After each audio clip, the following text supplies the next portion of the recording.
Welcome back. If you don't know, my name is Marcos. I do fragrance content and signature scent consultation. Today, we're going to be going over some of those fragrances that I currently have because there's a lot more that I can go over with this.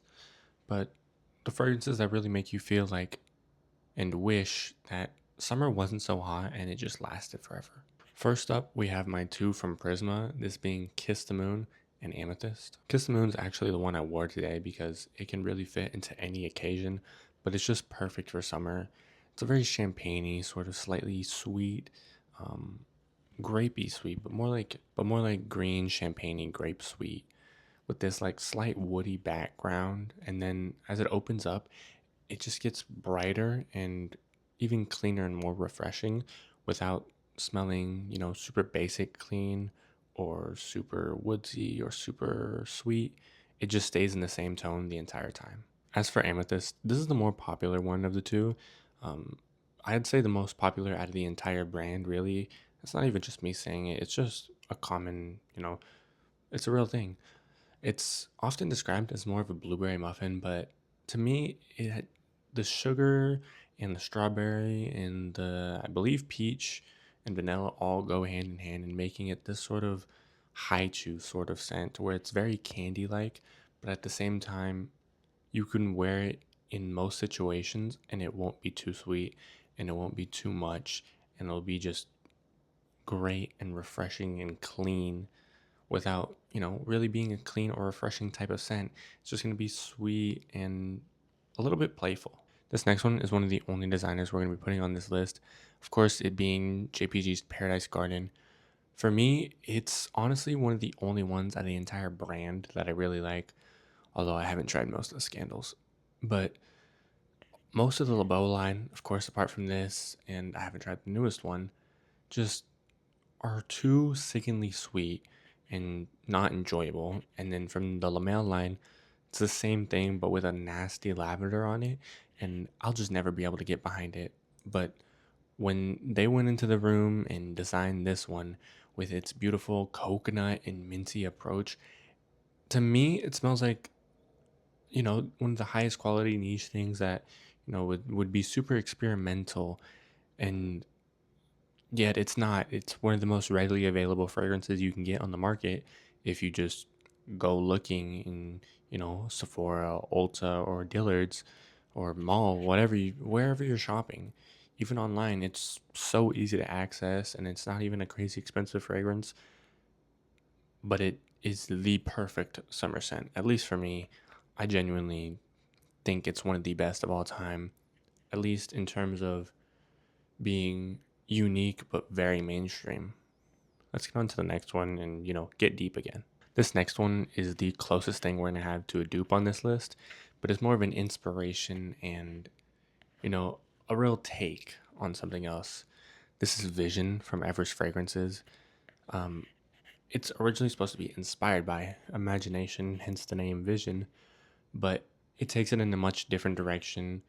Still using that black tea sort of like basis, but instead it adds in a lot of mint and it brings back that black tea a lot to where this becomes a more mojito, like beachy type of scent that you wouldn't expect the average person to be wearing because it's just not something that you find on the average person. You're usually find your designer scents and then you smell something like this and it's pretty intoxicating and, you know, relieving and relaxing in a way that's really hard to describe. Our last full bottle fragrance is going to be one I personally designed, and I don't mean to brag, but I think it's really good.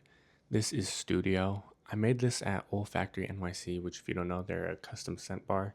This isn't an ad, I'm just saying how I got it and where I got it from. It's the cam base with the lavender top, if that's what you're planning on making.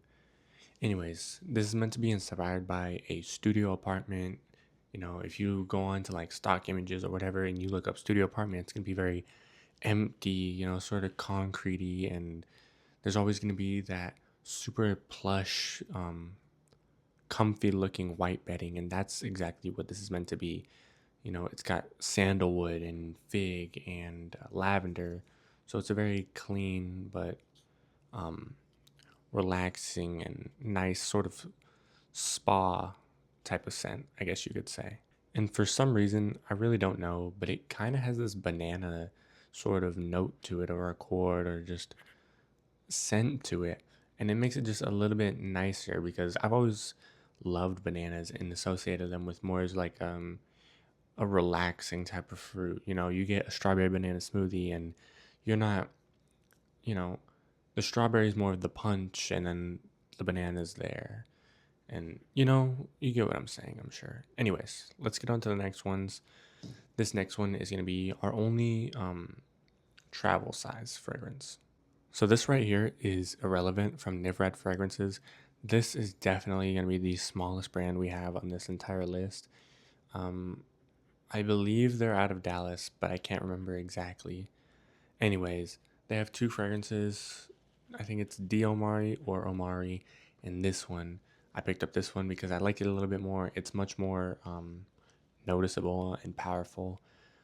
This to me smells like a cherry Coke, but with this nice orange, like zing, twist, that sort of type of thing on it. And it is like genuinely something else. Like I would have never imagined I could have anything smelling like this.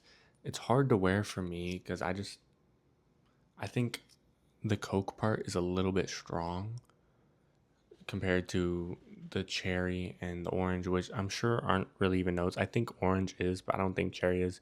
Anyways, I also don't think Coke is, but that's just the way it blends off to me. Um, but whatever is making that comes off a little bit too strong, and I personally don't want to smell like a syrupy soda. But at the same time, on the days that I do, I I'm probably gonna be able to like douse myself in this. The only issue is my wife doesn't really like it, so I don't get wears out of it because on the days that I'm going to be wearing something like this or wearing a summery scent, I'm gonna be out doing something, and it's always gonna be with her. So always have to take her thoughts into consideration. Okay, from here on out, we're gonna be doing samples. Not too many, but we're not gonna do one or two. We're probably gonna do like three, maybe four. Anyways, let's get to them. Okay, this first one is another one that I got actually at the same time as the last one, the Niv Red Fragrances one.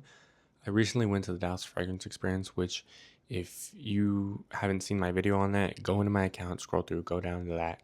I talk a lot more about each of these fragrances from this brand independently and much more in depth, which was super enjoyable and a great experience meeting the creator because he's really good at what he does in creating fragrances and being a perfumer and all that.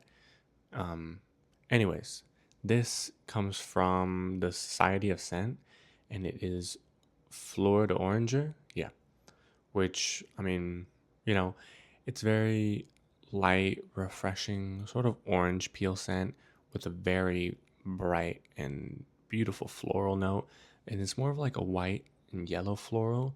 It's not gonna be your rose, your peony. It's more like, to me, a lily of the valley and orange blossom type of scent. Such a clean and smooth scent, very very light, and it's not going to overbear anybody. It's never going to be offensive. It's just going to be super enjoyable to like the common person. I don't see anybody disliking this, is what I'm trying to say. Okay, I did say that that was going to be the only travel size fragrance, but I forgot that the samples that I have of this specific brand are only this size. This brand, of course, being Le Monde Gourmand. I talked about this fragrance exactly in my last video because, it's a part of the set that I was talking about anyways. But this is 000 or 000, whatever they call it, that's what it is. To me, if you've ever smelled Summer Mink by Better World Fragrance House, the Drake fragrance, um, it's kind of like this, but this is a much airier and lighter, fresher version. And if you haven't smelt it, it's a very light floral, again, with orange zest to it. But this is a clear orange zest and musky, light floral, while the last one we talked about was a lot more florally with orange blossom and not zesty at all. There was no punch, there was no zing, there was no, that's super orange. It was like, that's an orange. If you kind of get what I'm saying. Let's move on to the next thing. This last one, I know it's only a sample vial. It's not even really a sample like spray or anything. It's really annoying to me. I hate whenever they come like that. But I got it, I think from a giveaway or it was a trade, something like that. This is Goldfield and Banks Bohemian Lime. I have another Goldfield and Banks, but it's my wife's, so I didn't want to use it for this video, even though it would 100% fit in here. But yes, Bohemian Lime is a very straightforward lime refreshing fragrance. That's all it is. It's very straightforward. It's lime, and it's the best version you can get of it. I have another fragrance in here that has lime as a main note, and personally, I hate it. It's Pinewoods Lime Cola. I'd love to try any other Pinewood stuff, but that puts me in a super bad direction because of how much I hate it. And then this turns lime into one of the most interesting um, limes and or summery citrusy notes that you can get. I think lime is citrus. Anyways, I have one more, but we're not gonna really even call it a lime, or at least we're not gonna have it in here as a lime fragrance because we just don't want to put it in. Anyways, but yeah, Goldfield and Banks Bohemian Lime is gonna round it out. If you enjoyed any of my picks or want to hear any more content, go ahead and like and subscribe. Leave a comment about anything that you feel would make your list. There is a bunch more that would definitely make my list, but personally, I think if I don't have it in my collection, I'm not going to put it in a list because, that seems kind of hypocritical, even though it's just I don't have it right now and I want to have it in the future. But yeah, I try not to put a lot of dupes in here because that would, I don't know, I feel like it makes it more a negative into the aesthetic and approach that I'm trying to bring nowadays. Being a much more personal and true to who I am in this, because in the past I've been, I've tried to do the influencer sort of route. That did good likes wise and it did good follower wise, but that's not who I am. It was draining, and that's when I had a lot more time. But now doing something like this, like, once or twice a week, it's a lot more enjoyable. But yeah, if you like my picks and you'd like to hear a lot more about it, you can also follow me on TikTok. I do daily scent of the days now. And of course, you can always DM me. I respond as long as it's not anything weird.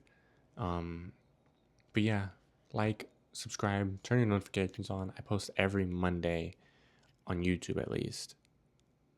Mostly every Monday. There's sometimes it goes out a little bit late because of editing issues and whatnot. And if you think that you would, like to see any more of my preferences, go ahead and go to my TikTok, which I've already linked probably, and go to my link in bio. You can email me there.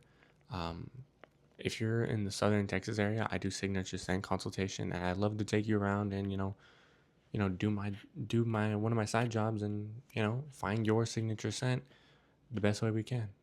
Anyways, I'll see y'all next week.